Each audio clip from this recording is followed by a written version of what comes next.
გთხოვ დავამტკიცოთ განახლებული დღის წესრიგი. გვაქვს 3 საკითხი მესამე მოსმენით და შემდეგ დადგენილების პროექტი პარლამენტის განცხადება მეგობარი აქტთან დაკავშირებით, რომელსაც მე გამოვიდა. მანამდე კანონ პროექტები განვიხილოთ. კერძოდ ტურიზმის შესახებ განხილვა მესამე მოსმენით მოხსენებელი ბატონი ანტონ ობოლაშვილი.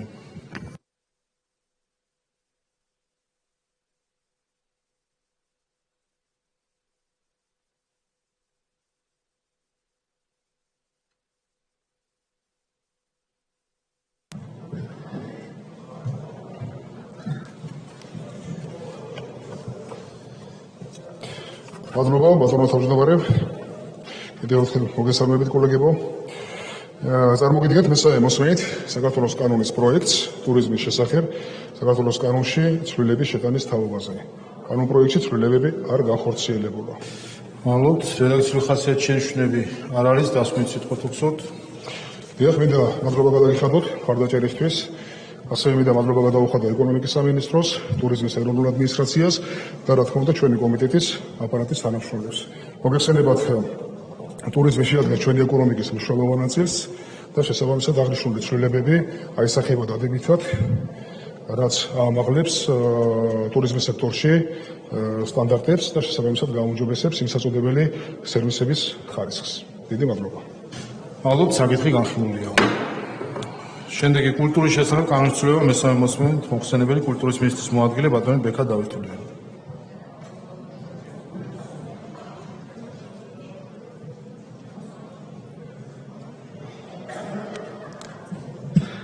მოგესალმებით, წარმოგიდგენთ კულტურის შესახებ საქართველოს კანონში ცვლილებების შეტანის თაობაზე პროექტს მესამე მოსმენით. ცვლილებები მხოლოდ რედაქციული სახით არის შესული. მადლობთ. რედაქციული ხასიათის შენიშვნები არ არის, დასმით სიტყვა თუ გსურთ. არა, მადლობა. მადლობა, საკითხი განხილულია. შემდეგი დიპლომატიური სამსახურის შესახებ კანონის ცვლილება მესამე მოსმენით მოხსენებელი საგარეო საქმეთა მინისტრის მოადგილე ქალბატონი ხათუნა თოთლაძე.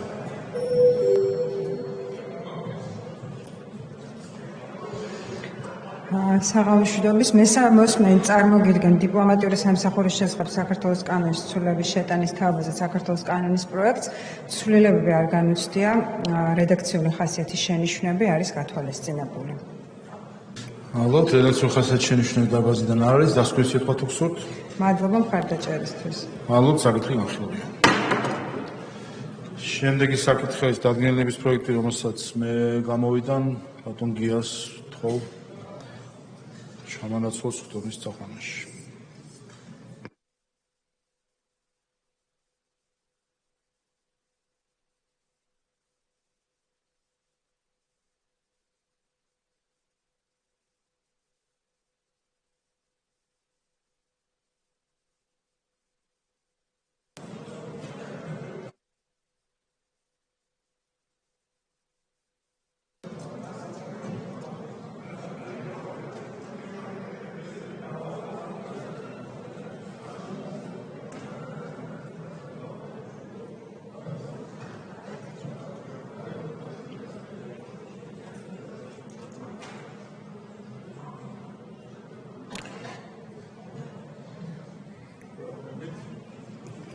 მაშასე მეგობრებო, საქართველოს პარლამენტის დადგენილების პროექტი ამერიკის შეერთებული შტატების წარმომადგენელთა პალატის მიერ მიღებული ეგრეთ წოდებული მეგობარი აქტის შესახებ საქართველოს პარლამენტის განცხადების თაობაზე.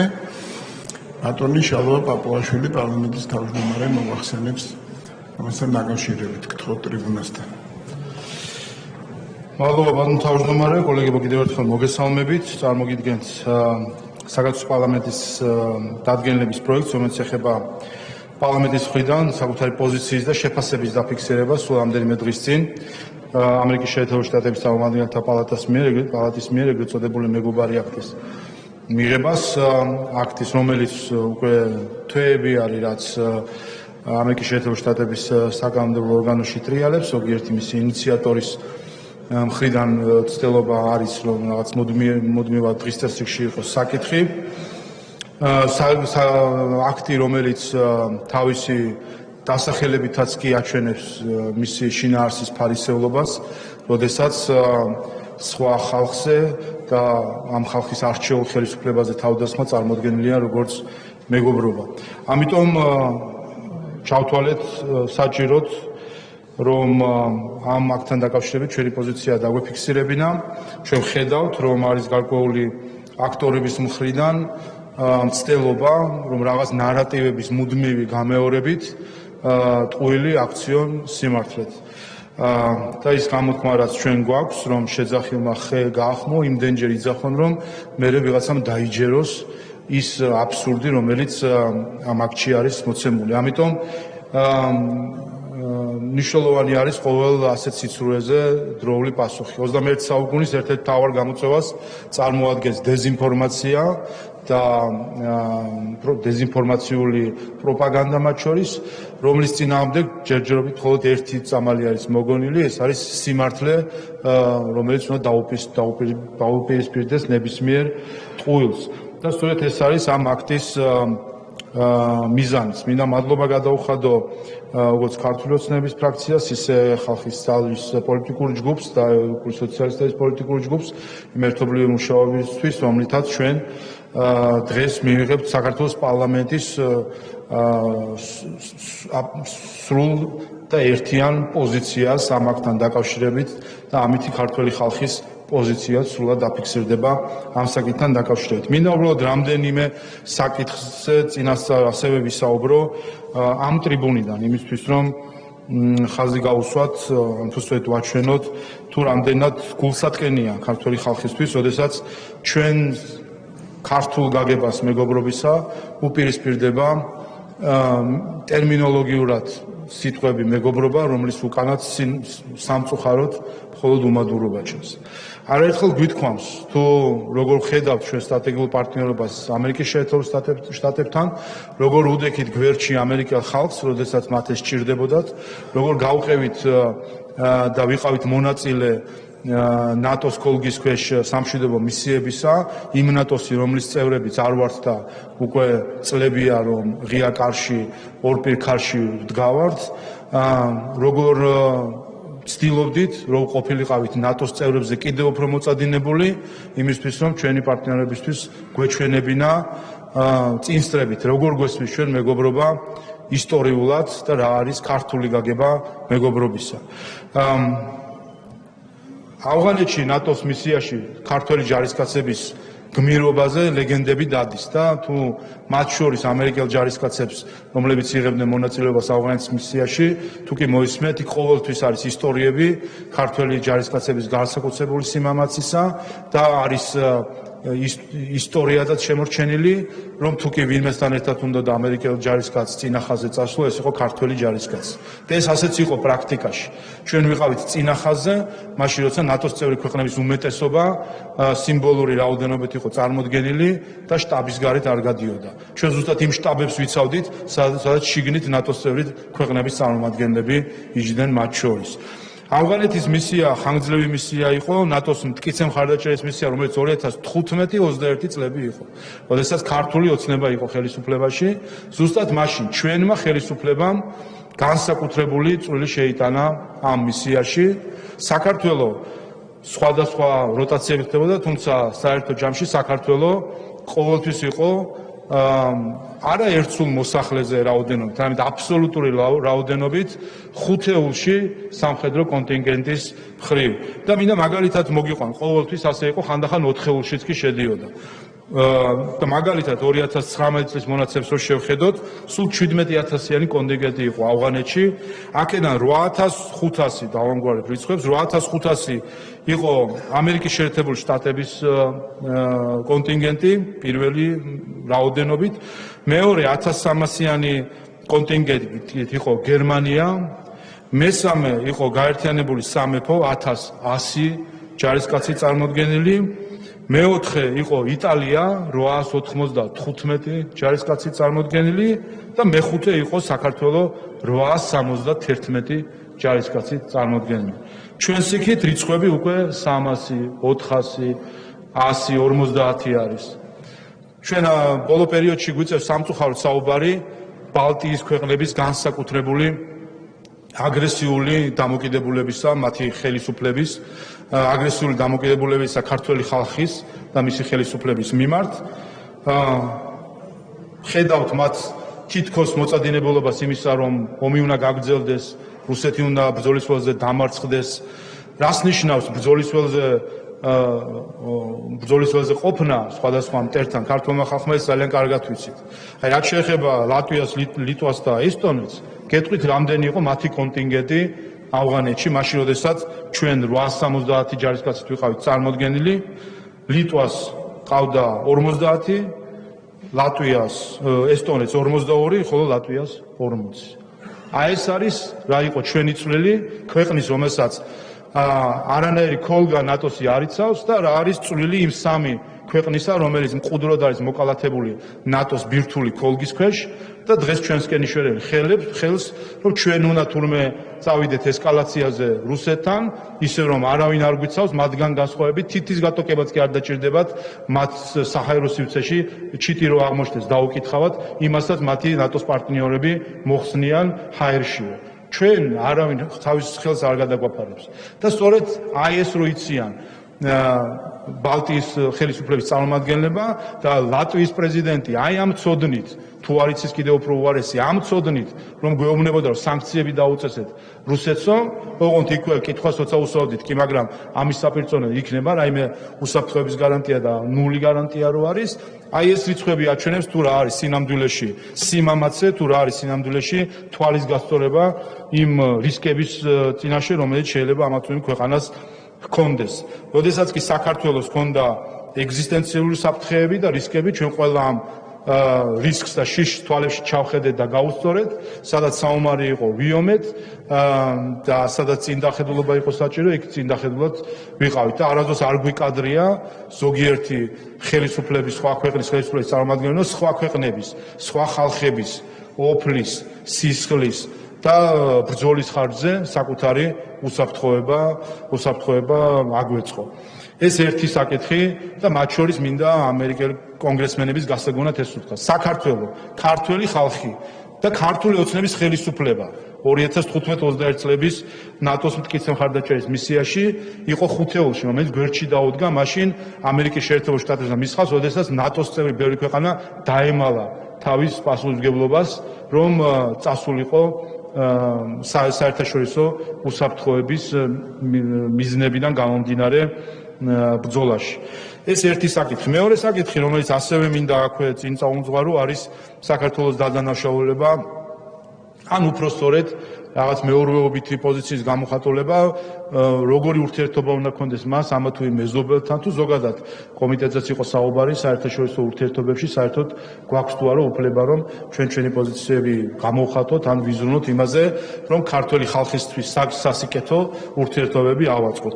აქაც ესე ვთქვათ შეძახილმა ხე გაახმო ბატონი კონგრესმენი ვილსონის განცხადებებს თავდაპირველად არავინ სერიოზულად არ აღიქვავდა, როდესაც ის საუბრობდა რაღაც საქართველოს პრო-ირანულ, პრო-ჩინურ და რაღაც ყველანაირ ეპითეტებს იგონებს მისთვის ნეგატიურ კონტექსტში და თუმცა აი ამ ბევრჯერ გამეორებას და ასე შემდეგ ისე წარმოაჩენს თითქოს რაღაც კონსპირაციების ნაწილი იყოს საქართველოს. და რა შეფუძნება ეს ყველაფერი, რომ საქართველოს პრემიერ-მინისტრი იმყოფებოდა ირანის პრეზიდენტის ინაუგურაციაზე, რომელზეც ირანის ყველა მეზობელი ქვეყანა, რეგიონის ყველა წამყვანი ქვეყანა იყო წარმოდგენილი უმაღლეს დონეზე, რომელზეც ამერიკის შეერთებული შტატების სტრატეგიული პარტნიორები იყვნენ წარმოდგენილი ინაუგურაციაზე და რომელზეც ევროკავშირიც კი იყო წარმოდგენილი. ბატონი ენრიკე მორა, ევროკავშირის საგარეო ქმედებათა სამსახურის გენერალური მდივნის მოადგილე, ეს გახლავთ ერთ-ერთი უმაღლესი თანამდებობა ბრიუსელის ბიუროკრატიაში პოლიტიკური მიმართულებით გახლავთ საგარეო ქმედების სამსახურის წარმომადგენელი, რომელიც იმყოფებოდა ასევე ესწრებოდა, რა თქმა უნდა, ამ მნიშვნელოვან ცერემონიას ინაუგურაციისა. და რატომღაც ბატონი ზოგიერთი უცხოელი პოლიტიკოსი ამაზე თვალს ხუჭავს და ვერ ხედავს. აღარაფერს ვიტყვი იმაზე, რომ მეგობარი, ეგრეთ წოდებულ მეგობარ აქტში მისი მხარდამჭერები მიმართავენ USAID-ის, ამერიკის შეერთებული შტატების განვითარების სააგენტოს და სთხოვენ მას კონსულტაციას, რომ შეადგინოს სტრატეგია საქართველოსთან დაკავშირებით.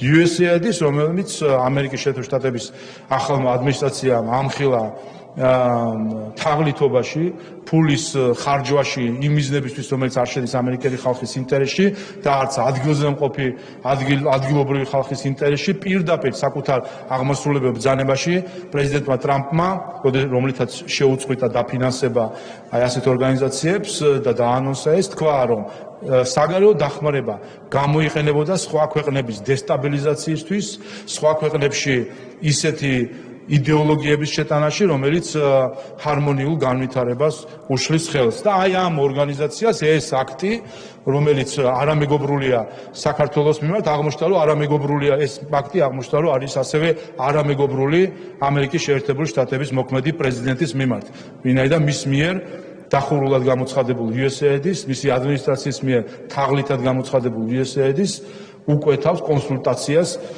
და სტრატეგიის დოკუმენტს საქართველოსთან დაკავშირებით.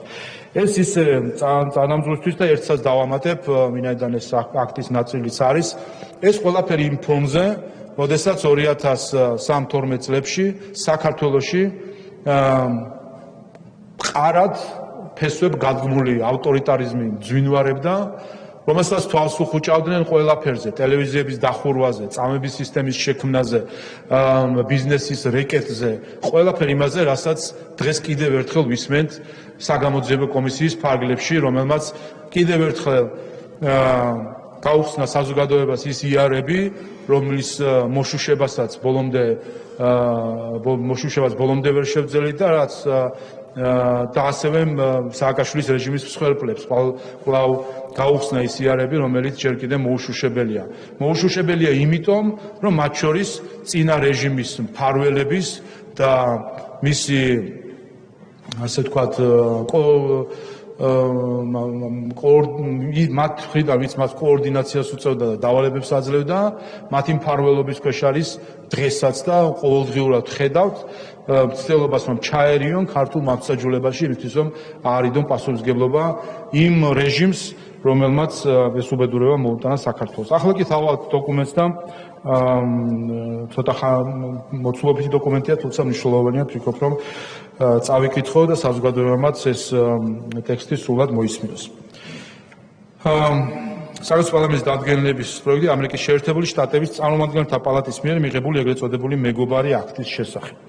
2025 წლის 5 მაისს ამერიკის შეერთებული შტატების წარმომადგენელთა პალატამ მიიღო ეგრეთ წოდებული მეგობარი აქტი, რომელიც თავისი არსით საქართველოს სახელმწიფოს, ქართველი ხალხისა და მის მიერ არჩეული ხელისუფლების, მათ შორის საქართველოს პარლამენტის მიმართ უაღრესად მტრული აქტია. ეგრეთ წოდებული მეგობარი აქტი ეფუძნება სამ ძირითად სრულ ბრალდებას. პირველი, საქართველოში აღინიშნება დემოკრატიის მნიშვნელოვანი უკუსვლა. მეორე, საქართველოში აღინიშნება ხელისუფლების მიერ ევროატლანტიკური ინტეგრაციის დაბლოკვა და მესამე, საქართველო ამყარებს არასათანადო კავშირებს რუსეთთან, ჩინეთთან და სხვა ავტორიტარულ რეჟიმებთან. მოგვიანებით დაკონკრეტა, რომ სხვა ავტორიტარულ რეჟიმში ირანი იგულისხმება. ეგრეთ წოდებული მეგობარი აქტი საგანგებო ანალიზს არ საჭიროებს, რადგან მასში ერთი შეხედვითაც იკითხება მტრული სულისკვეთება საქართველოს, ქართველი ხალხისა და ქვეყნის ხელისუფლების მიმართ. აღსანიშნავია ისიც, რომ ეს აქტი ტექნიკურადაც კი გაუმართავია და არაერთ ფაქტობრივ შეცდომასა და ლოგიკურ წინააღმდეგობას შეიცავს. თუმცა საქართველოს პარლამენტს მიზანშეწონილად მიაჩნია ეგრეთ წოდებულ მეგობარ აქტში წარმოდგენილ თითოეულ სრულ ბრალდებას ფაქტებზე დაყრდნობით გასცეს პასუხი. პირველი, საქართველოში მნიშვნელოვანი დემოკრატიული უკუსვლის შესახებ ბრალდების მცდარობას უთხოვარად ადასტურებს კონკრეტული ფაქტები და ის საერთაშორისო რეიტინგები, რომელთა თანახმად საქართველომ 2012 წლის შემდეგ ყველა მიმართულებით ფუნდამენტური პროგრესი განიცადა. კერძოდ, ქვეყანაში 2012 წლის შემდეგ მიღებული იქნა კონსტიტუცია, რომელიც სრულად შეესატყვისება უმაღლეს დემოკრატიულ სტანდარტებს და რომელმაც Deep State-ის მიერ მართული სააკაშვილის რეჟიმის პროავტორიტარული კონსტიტუცია ჩაანაცვლა. ორნახევარჯერ შემცირდა ციხეებში პატიმართა რაოდენობა, ხოლო 10-ჯერ მათი სიკვდილიანობა.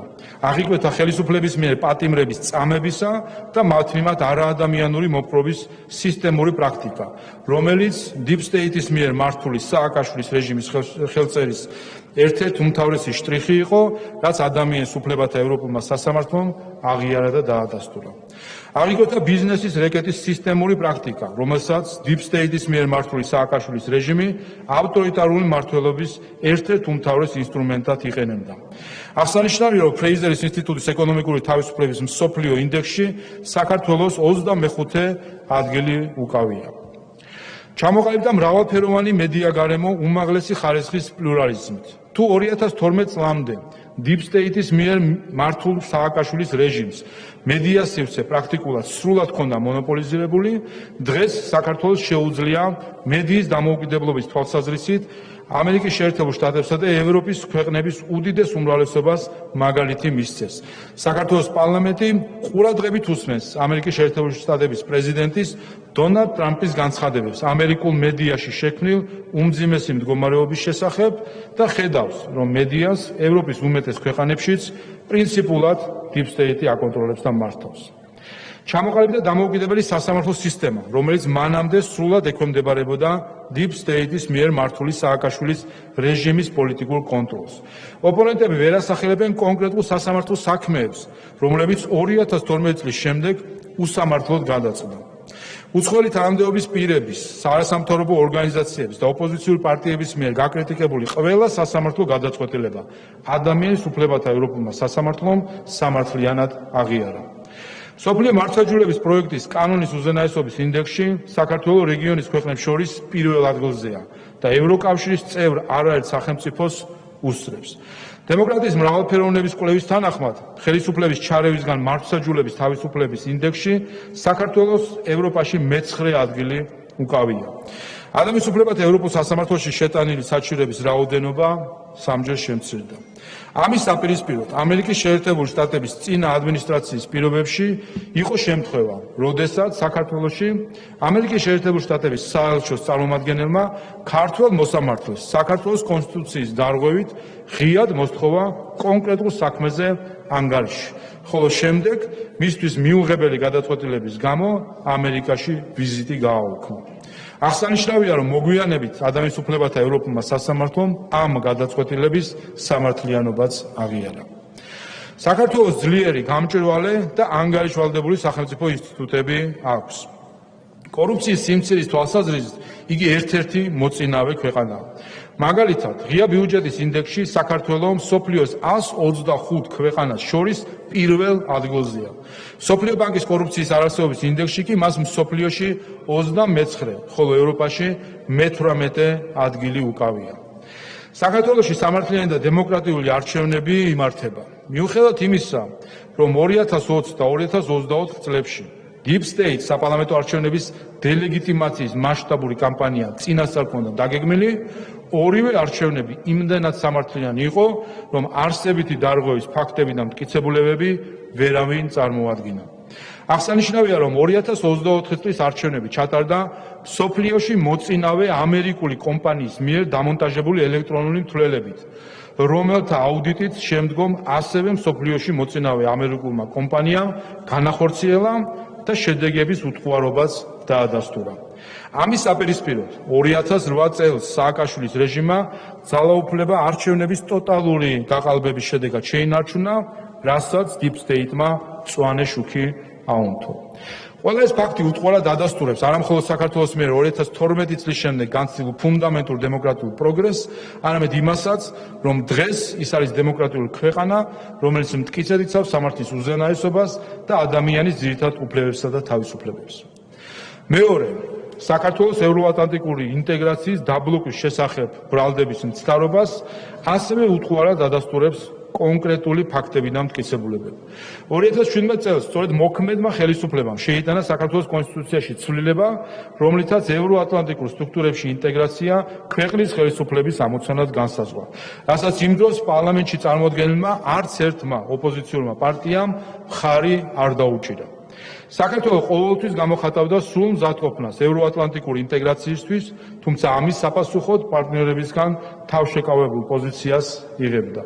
ეს იმას ნიშნავს, რომ საქართველოს ევროინტეგრაციის გზაზე ხელოვნურ დაბრკოლებებს ხელისუფლება კი არ უქმნიდა, არამედ პარტნიორი ქვეყნები.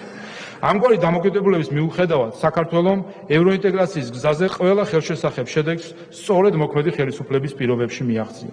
კერძოდ 2014 წელს ხელი მოეწერა საქართველოსა და ევროკავშირის შორის ასოცირების შესახებ შეთანხმებას, ღრმა და ყოვლისმომცველი თავისუფალი სავაჭრო სივრცის შესახებ შეთანხმებას, ხოლო მოგვიანებით საქართველოს მოქალაქეებისთვის უვიზო მიმოსვლის რეჟიმი დაწესდა.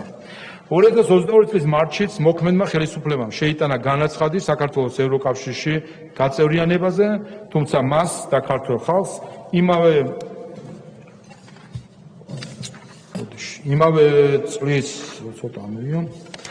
ივნისში სრულად დაუსაბუთებლად ეთქვა უარი საქართველოსთვის ევროკავშირის წევრობის კანდიდატი ქვეყნის სტატუსის მინიჭებაზე.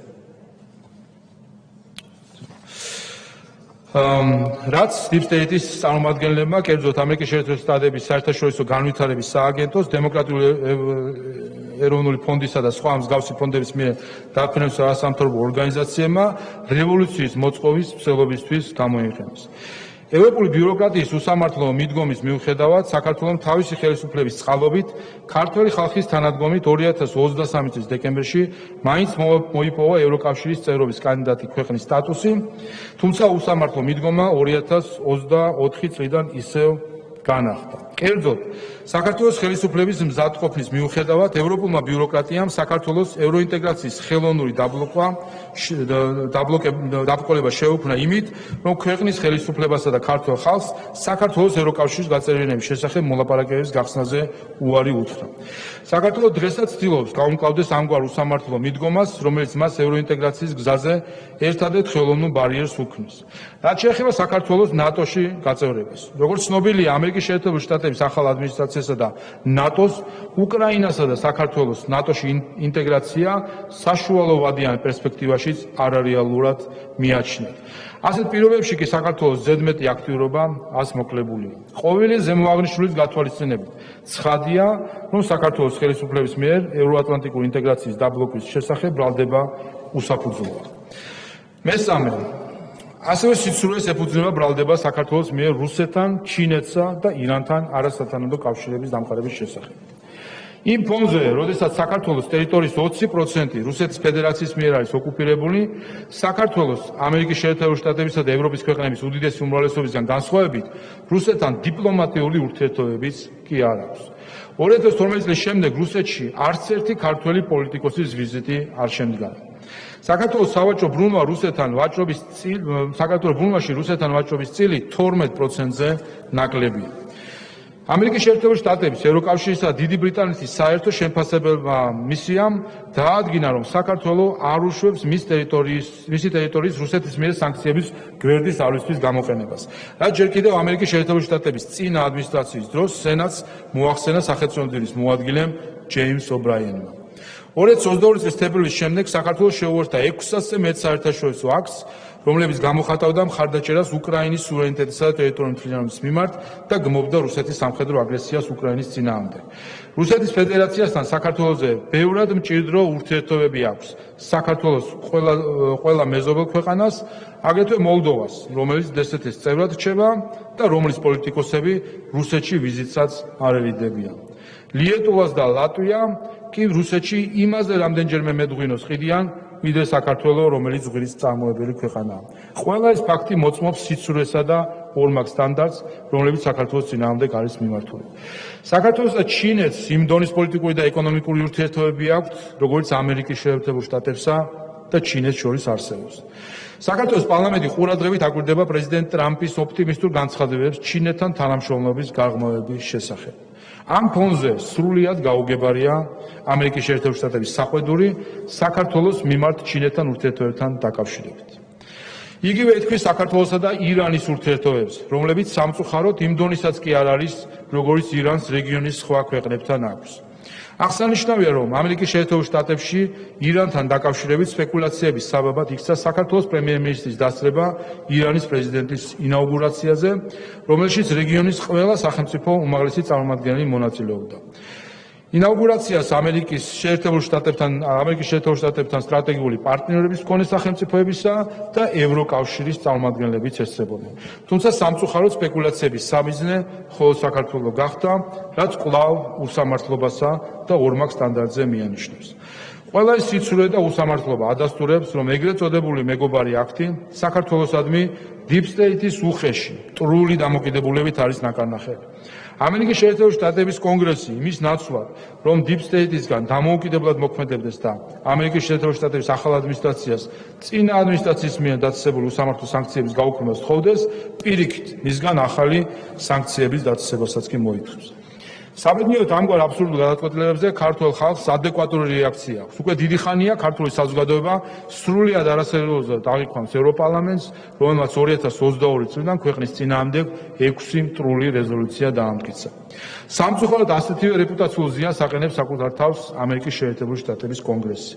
დასანანია, რომ კონგრესმა, რომელსაც ამერიკელმა დამფუძნებელმა მამებმა, ჯორჯ ვაშინგტონმა, თომას ჯეფერსონმა, ბენჯამინ ფრანკლინმა, ჯეიმზ მადისონმა და სხვებმა ჩაუყარეს საფუძველი და რომელიც ერთ დროს დემოკრატიის ციტადელად იყო ცნობილი, 2025 წლის 5 მაისს საკუთარი იმიჯი და რეპუტაცია ქართული საზოგადოების თვალში მძიმედ შეელახა. საქართველოს პარლამენტის შეფასებით ქვეყნისადმი უხეშ, უსამართლო დამოკიდებულებასა და ორმაგ სტანდარტს შეიძლება ერთადერთი რამ განაპირობებდეს. Deep State-მა საქართველოს ვერ აპატია ის, რომ მისმა ხელისუფლებამ არ შეასრულა Deep State-ის წარმომადგენლის მიერ ხელისუფლების უმაღლეს თანამდებობის პირებთან გამართულ შეხვედრებზე დაყენებული მოთხოვნა მეორე ფრონტის გახსნის თაობაზე. საქართველოს პარლამენტი გამოთქვამს იმედს, რომ ამერიკის შეერთებული შტატების ახალი ადმინისტრაცია Deep State-ის წარმატებით შეასუსტებს, რის შედეგადაც ამერიკის შეერთებული შტატების კონგრესი დაიბრუნებს ძველ დიდებასა და სახელს, რომელიც მას 200 წლიანი მოღვაწეობით ჰქონდა მოპოვებული. საქართველოს პარლამენტი გამოთქვას მზადყოფნას ითანამშრომლობს ამერიკის შეერთებული შტატების კონგრესთან ყველა საკითხზე, რომელიც შეიძლება საქართველოსა და ამერიკის შეერთებული შტატების ურთიერთობების გაჯანსაღება უზრუნველყოს. მადლობა.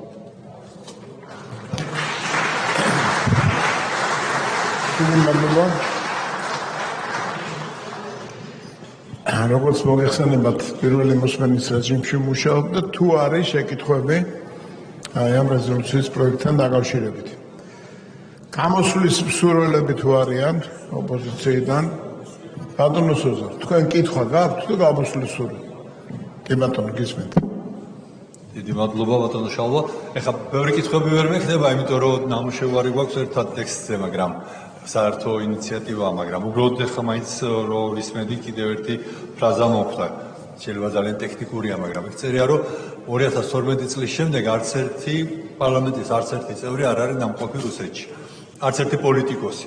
ეს შეეხება ჩვენს გუნდს, მაგრამ ეს ნამდვილად ვერ შეეხება თქვათ სხვა პოლიტიკოსებს, რომლებიც თუნდაც ჩვენს წინამოწვევაში აგიჯდნენ პოლიტიკოსები, რომლებიც ოპოზიციიდან ნაციონალური მოძრაობის შემოსულები, რომლებიც გადიოდნენ და ოფიციალურ შეხვედრებს აწყობდნენ იქ და შეიძლება ძალიან უმნიშვნელო დეტალია, მაგრამ ჩასწორება ხო არ არის საჭირო.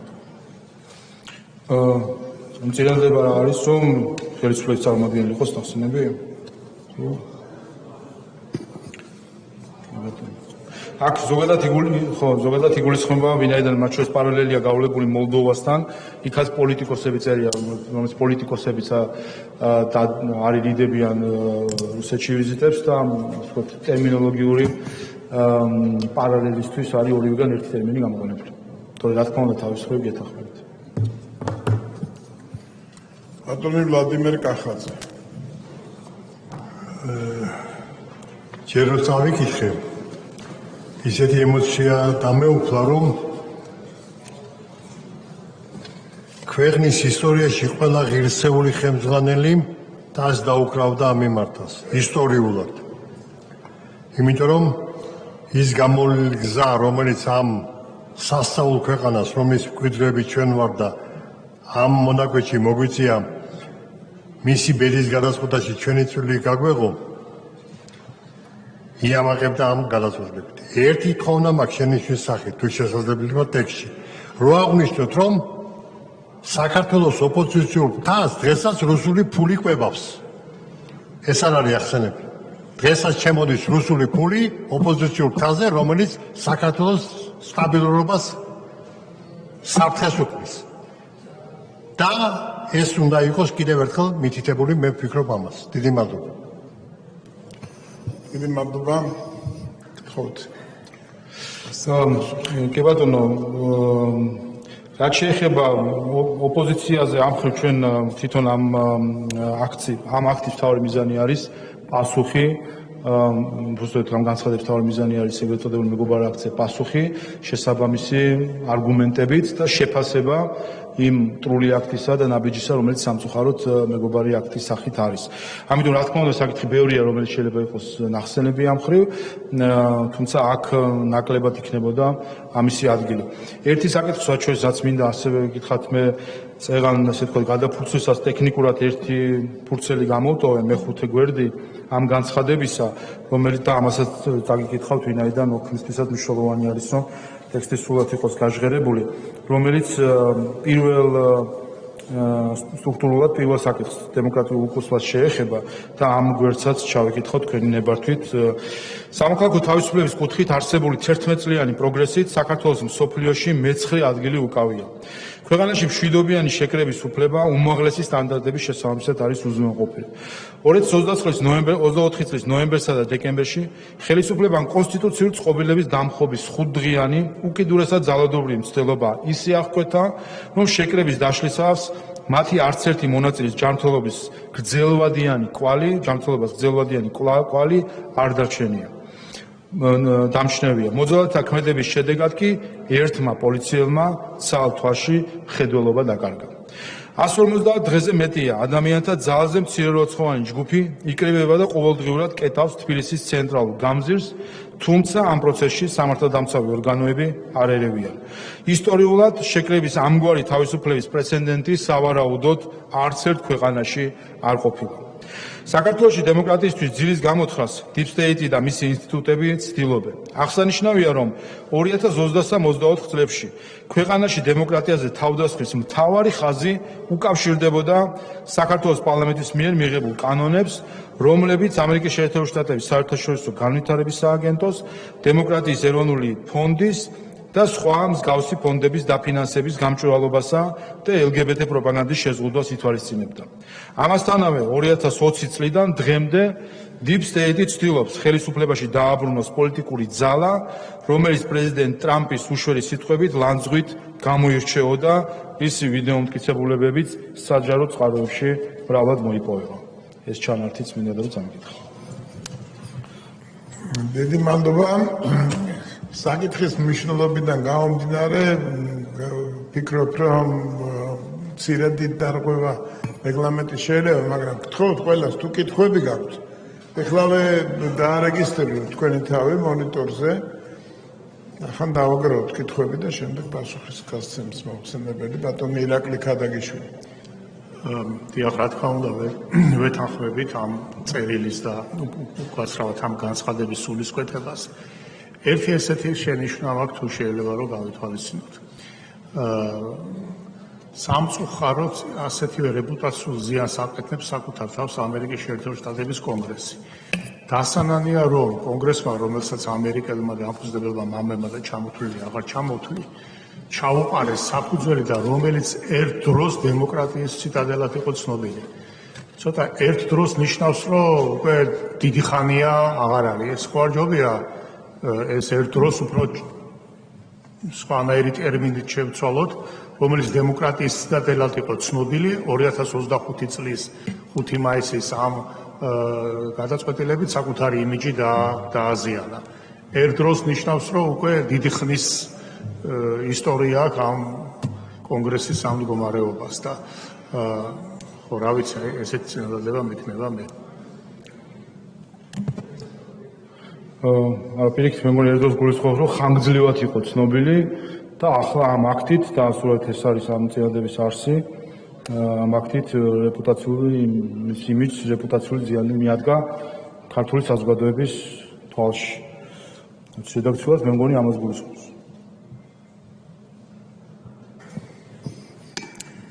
აზუსტების სურვილი ხომ არ გაქვთ? იმას დიდი მადლობა. გამოსვლების სურვილი მაგერ ბატონ სოზორს აქ სუბარს მონიტორზე დარეგისტრირდით ვისაც გამოსვლა გსურთ თუ მეტია ბატონ შალვა თხოვთ დაძდეს თუ არა ბატონ სოზორს ადგილიდან სამიწოთ მადლობა ნამდვილად გვინდა მეგობრობა ჩვენი სტრატეგიულ პარტნიორებთან, ლაპარაკია ევროპის ქვეყნებზეც, ლაპარაკია ამერიკის შეერთებულ შტატებზეც, თუმცა, როდესაც ხდება ასეთი უსამართლობა, პასუხისგაცემა არის აუცილებელი და ამიტომ ძალიან მნიშვნელოვანია სწორედ აი ამ განცხადების მიღება. აქ არ არის რაღაც ორმაგ და სამმაგ სტანდარტზე ლაპარაკი, აქ არის აი მართლა ხაზის გადასხმა ხდება ყველაფრის, რაზეც აქამდე ლაპარაკობდით, რასაც უწოდებდით დემოკრატიას, ადამიანის უფლებებს, თანასწორობას. აი დღეს ახალი ამბავი არის მთელი მსოფლიოსთვის, ხო? ამერიკის შეერთებულმა შტატებმა მოუხსნა სანქციები, ყველა სანქცია მოუხსნა სირიას და ჯო უილსონი, რომელიც არის ამ ეგრეთ წოდებული მეგობარი აქტის, მტრული აქტის ავტორი, მადლობებს უხდის დონალდ ტრამპს იმის გამო, რომ აი სანქციები იხსნა, იქნა მოხსნილი და ლაპარაკია ორგანიზაციაზე, სახელმწიფოზე უფრო სწორედ, რომლის ხელმძღვანელი პირები იყვნენ ტერორისტულ ორგანიზაციებთან, ალ-ქაიდასთან და ჯაბჰათ ალ-ნუსრასთან კავშირში, ძალიან მჭიდრო კავშირში მონაწილეობდნენ ტერორისტულ აქტებში. მთელი მსოფლიო ხედავდა, როგორ ხდებოდა ქუჩებში დახვრეტა ადამიანების, ქალების უფლებებზე აღარც ვლაპარაკობდა ქალების დახვრეტა, ექსტრემისტულ ოპერაციებში მონაწილეობა და ამ დროს ამ ქვეყნის პრეზიდენტს ხდება შეერთებული შტატების პრეზიდენტი, მიწვეული არის საფრანგეთში მაკრონის მიერ. მოკლედ თქვენს რომ მურჩა იქ ყველაფერი დაალაგდა, სანქციებს უხსნით და ამ დროს გამოდის დიან კონგრესმენები, 300 მეტი კონგრესმენი და ითხოვენ საქართველოს მიმართ კიდევ უფრო გამკაცრებას იმ სანქციების, რომლებიც წინა პრეზიდენტის ადმინისტრაციის დროს იყო დაწესებული და რა თქმა უნდა არის უსამართლობა აბსოლუტური, რომელსაც თან შეგუება უბრალოდ ძალიან ძნელია. ჩვენ საქართველოს კონსტიტუციაში გვიწერია, რომ საქართველოს ხელისუფლების წყარო არის, საქართველოში ხელისუფლების წყარო არის ხალხი და არა რომელიმე საელჩო, არა რომელიმე უცხო ქვეყნის კონგრესმენი ან რომელიმე ევროპარლამენტარი. კი ბატონო, იყო 2-3-4 წლის წინ ვითარება ქვეყანაში, როდესაც რომელიმე ევროპარლამენტარის ან საქართველოში აკრედიტებული რომელიმე ელჩის სიტყვა ზეციურ გამოცხადებასავით იყო ამის მიჩნეული და კრიტიკულად უნდა მოგողო ყველაფერი, რასაც იტყოდნენ, თუმცა გავიდა დრო და ეს ასე აღარ არის. როდესაც ჩვენ ხალხის ძალამ დავიწყეთ პირველად ესეთი ცოტა უფრო მეტი სიმართლის თქმა, ვიდრე მანამდე ჩვენი საზოგადოება იყო შეჩეული, უცებ აღმოჩნდა, რომ ჩვენი საზოგადოება გაცილებით უფრო მზად იყო სუვერენიტეტის დასაცავად, გაცილებით უფრო მზად იყო ეს მართალი სიტყვა მოესმინა, გაეთავისებინა და დამდგარიყო ამ მართალი სიტყვის დასაცავად და ქვეყნის სუვერენიტეტის დასაცავად, ვიდრე ჩვენი პოლიტიკური კლასის აბსოლუტური უმრავლესობა, რომლებიც დღესაც სხვა ქვეყნის მონობას ამჯობინებენ და ცალფეხზე მდგომნი სხვა ქვეყნის სამსახურს ამჯობინებენ საქართველოს ინტერესების დაცვას. ამიტომაც ბუნებრივია, რომ ძალიან მნიშვნელოვანი ტექსტია და ჩვენი მხარდაჭერა ბუნებრივია ამ ტექსტს აქვს. მადლობა. კარგი იყო. დიდი მადლობა. კიდევ ერთხელ ვიმეორებ, თუ გამოსული სურვილები არის, თხოვთ დარეგისტრირდეთ, გადავწყვიტოთ ბატონი შალვა ტრიბუნასთან დაელოდება დებატების დამთავრებას თუ დაждდება. ბატონი დიმიტრი ხონდაც ადგილი. დიდი მადლობა, რა თქმა უნდა, ძალიან მნიშვნელოვანი დოკუმენტის განხილვა მიმდინარეობს და მის საჭიროება განაპირობა სწორედ იმ ურთულესმა რეალობამ და ასევე რა თქმა უნდა უსამართლობამ, რაც საქართველოს წინაშე დღესდღეობით დგას. საქართველოს ზოგადად მიჩვეულია ისტორიულად პრობლემების მოგვარებას და რეგიონში პრაქტიკულად ყველა სირთულე თავის დროზე აქვს სწორად განსაზღვრული და სწორად გადაჭრილი. სწორედ ამიტომ საქართველოს აქვს 3000 წლიანი ისტორია. ეს პრობლემები, რა თქმა უნდა, ისტორიული წარსულიდან იწყება, მაგრამ მე ბოლო პერიოდში შევეხები 90-იანი წლების შემდეგ. ურთულესი გზა გაიარა საბჭოთა კავშირის პერიოდში. საბჭოთა ბრძანებულური მეგობრობა საქართველოს დამოუკიდებლობისათვის მიუღებელი იყო და საზოგადოებამ სწორედ მაშინ თქვა ასეთ კავშირზე უარი. თუმცა მას მერე სხვათა მეგობრობაც არ აღმოჩნდა გულწრფელი და ბრძანებულური ტონი ახლა სხვა ენაზე და სხვა კავშირიდან ისმის საქართველოს მიმართ. 2012 წელს ბიძინა ივანიშვილი საზოგადოებასთან ერთად წინააღმდგა მოძალადე სააკაშვილის ხელისუფლებას, რომელიც Deep State-ის აგენტურა აღმოჩნდა და სწორედ ისინი ცდილობენ, რომ ეს ხელისუფლება ისევ უკან შემოაბრუნონ. აღზრდოვდეს საქართველოში ძალიან ბევრი ფული, ასევე საზიანო რეზოლუციები, წადეს რამოდენიმე რევოლუცია, მოეწყოთ, იყო მცდელობა, რომ მოეწყოთ მაედანი და ხელისუფლება ძალადობრივი გზით შეეცვალათ. როგორც ჩანს, მიხეილ სააკაშვილი და მისი ბანდა საქართველოს მორჩილებისათვის მაშინაც აწყობდათ და დღესაც სჭირდებათ. საარჩევნო შედეგებიც 2012 წლის მიუღებელი იყო, როგორც ჩანს, ამიტომ არც ბიძინა ივანიშვილს, არც მის გუნდს და რაც თავზე საზოგადოებასაც არ პატიობენ მაშინდელ პოლიტიკურ გადაწყვეტილებას. უკრაინის ომის შემდეგ ზეწოლა, რა თქმა უნდა, საქართველოზე გაძლიერდა და საჭირო გახდა საზოგადოებას ცოდნოდა უფრო მეტი სიმართლე, ვიდრე აქამდე იცოდა და ხალხის ძალა აქ, რა თქმა უნდა, იყო წინა ხაზზე და მან ყველაფერი გააკეთა იმისათვის, რომ საზოგადოებას სწორი პოზიციონირება გამოემჟღავნებინა ამ ურთულეს ვითარებას. წინააღმდეგ შემთხვევაში სირთულები კიდევ უფრო მძიმე იქნებოდა. 3 წლის შემდეგ იგივე რისკებზე ალაპარაკდა ამერიკის შეერთებული შტატების ახალი ადმინისტრაცია და ამხილა Deep State-ის ავიზრახვები. საქართველოშიც გაჩნდა უკეთესი მოლოდინის განცდა, მაგრამ ფსევდოლიბერალების დამარცხება ტრამპის ადმინისტრაციასაც გაუჭირდა. ან სათანადოდ არინდობებს. საქართველოსთან ურთიერთობის ახალი ფურცლიდან დაწყების შეთავაზებას გაკეთდა, მაგრამ რატომღაც საქართველოსათვის დღეს ვერ მოიცალეს. არადა, როდესაც უკრაინაში რუსეთი შეიჭრა, მაშინ ძალაზობისათვის საქართველოს უკრაინის შემდეგ მეორე რიგში დააყენეს და ყოველდღურად აკითხავდნენ იმისათვის, რომ მისთვის ხელში შეეჩერებინათ მეორე ფრონტი. როგორც ჩანს, ასრულებენ თუში. როგორც ჩანს, საქართველოს ძალიან ბევრს და ამ შემთხვევაში სამწუხაროდ დასავლეთსაც ჭირდება რუსეთთან ანგარიშტორებისათვის და მის, ასე ვთქვათ, საქართველოს ინტერესებს ნაკლებად ითვალისწინებს. სამტროდ უკრაინის შემდეგ მეორე ვიყავით და სასიკეთოდ ბოლოსთვისაც ვერ მოიცალეს ჩვენთვის, მაგრამ მაინც იმედს ვიტოვებთ. ქართველები ოპტიმისტი ხალხი ვართ, მაგრამ უსამართლობას, რა თქმა უნდა, ვერ მივიღებთ, ამიტომ ველოდებით, რომ სამართლიანობა და სიმართლე არც საქართველოსაც არ იქნება გამონაკლისი და მსოფლიო წესრიგს, რა თქმა უნდა, საქართველოს წესრიგიც მიუერთდება. ბატონო ილიანჯია. მადლობა ბატონო თავმჯდომარე, მოგესალმებით. მე სრულად მხარდაჭერა მინდა გამოუცხადო ამ განცხადებას, ამ ერთსულოვნებას, რაც ამ განცხადებაში არის ხაზგასმული. ძალიან დროული და მნიშვნელოვანია ჩვენი პოზიციის დაფიქსირება. დიდი მადლობა ყველას, ვინც ამ განცხადებასთან დაკავშირებით იმუშავა და წარმატებებს უსურვებ ჩვენ ქვეყანას. მადლობა. დიდი მადლობა. ამ დასასრულს ბატონ შალვა. მადლობა კიდევ ერთხელ ყველა პოლიტიკური ჯგუფის ფრაქციას ერთობლივი მუშაობისთვის და საქართველოს პარლამენტის ერთობლივი პოზიციის ჩამოყალიბებისთვის. ჩვენ მნიშვნელოვანია, რომ არ მივცეთ არავის შესაძლებლობა ტყუილით და სიცრუით შეეცადოს ჩვენი ხალხის, ჩვენი ქვეყნის რეპუტაციის შელახვას. ჩვენ მნიშვნელოვანია, რომ ყველას ვაჩვენოთ, რომ დიდ პატარობით ფიქრი და მიდგომა არის მიუღებელი და სიცრუე, ტყუილი და მავნე მიზნები სხვა ხალხების მიმართ საბოლოო ჯამში თავის შედეგს ვერ გამოიღებს. სიმართლე და ქართველი ხალხის სიმართლე ყოველთვის გაიმარჯვებს. ასე მოდივართ ჩვენ ასწლეულებია.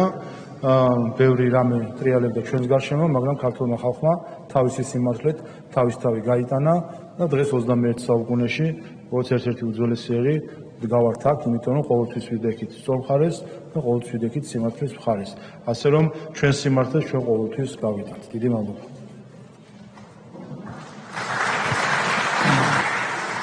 დიდი მადლობა.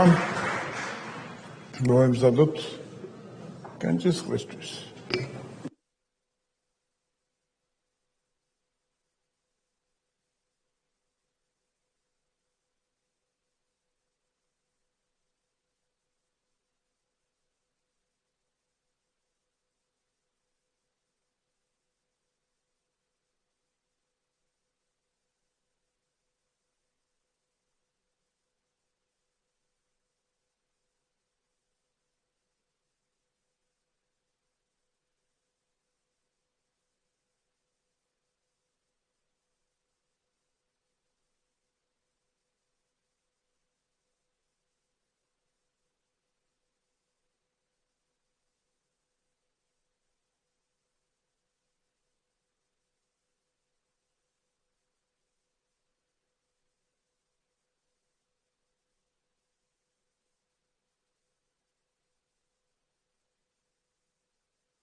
კოლეგებო, მოემზადოთ რეგისტრაციისთვის. გთხოვთ ჩართოთ რეგისტრაციის რეჟიმი. ყურადღება მიმდინარეობს რეგისტრაცია.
რეგისტრაცია გაიაფალა 87-მა წევრმა, კორუმი არის, გადავდივართ კენჭისყრებზე, თავდაპირველად კენჭისყრით დადგენილების პროექტს ამერიკის შეერთებული შტატების წარმომადგენელ პალატის მიერ მიღებული ეგრეთ წოდებული მეგობარი აქტის შესახებ საქართველოს პარლამენტის განცხადების თაობაზე გთხოვთ ჩართოთ კენჭისყრის რეჟიმი.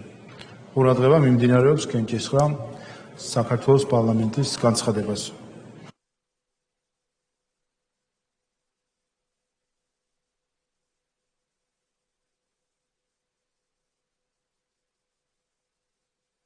ოთხმოცდაშვიდი მომხრე, 0 წინააღმდეგი დადგენილება მიღებულია.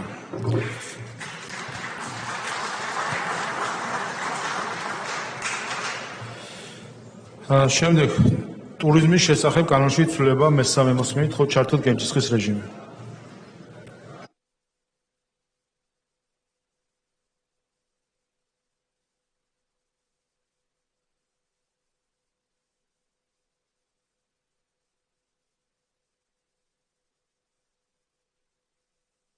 ოთხმოცდაექვსი მომხრე, 0 წინააღმდეგი კანონი მესამე მოსმენით მიღებულია. კულტურის შესახებ კანონში ცვლილება მესამე მოსმენით გთხოვთ ჩართოთ კენჭისყრის რეჟიმი.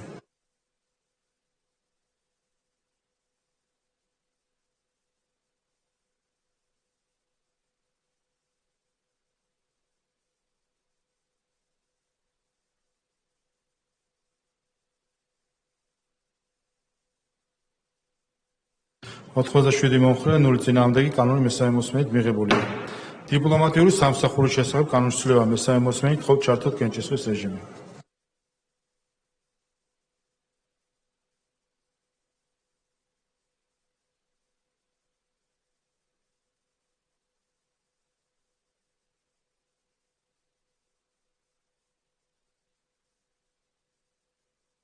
ოთხმოცდაშვიდი მომხრე, 0 წინააღმდეგი კანონი მესამე მოსმენით მიღებულია.